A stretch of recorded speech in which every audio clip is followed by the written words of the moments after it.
अस्सलाम वालेकुम नाज़रीन, ताज़ 92 न्यूज़ के साथ मैं हूं नाइला भट्टी। चलते हैं आज की अहम खबर की तरफ।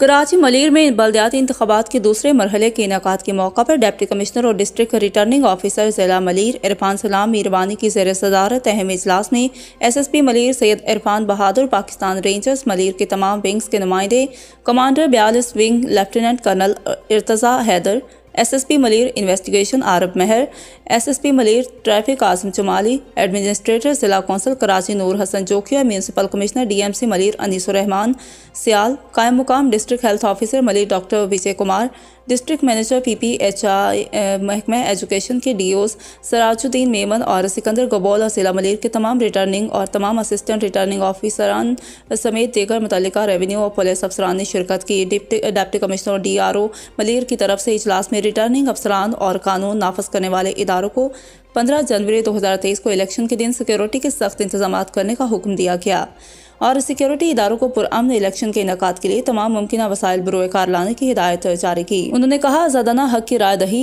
के लिए अवाम उन्नास को पुरअमन माहौल फराहम किया जाए। अमला गैर जानिबदार रहते हुए अपने फ़राइज़ सर अंजाम दे। सरकारी अमूर में मुदाखलत किसी सूरत बर्दाश्त नहीं की जाए। कानून और ज़ाब्ता अखलाक की खिलाफ वर्जी करने वालों के खिलाफ सख्त कार्रवाई अमल में लाई जाएगी।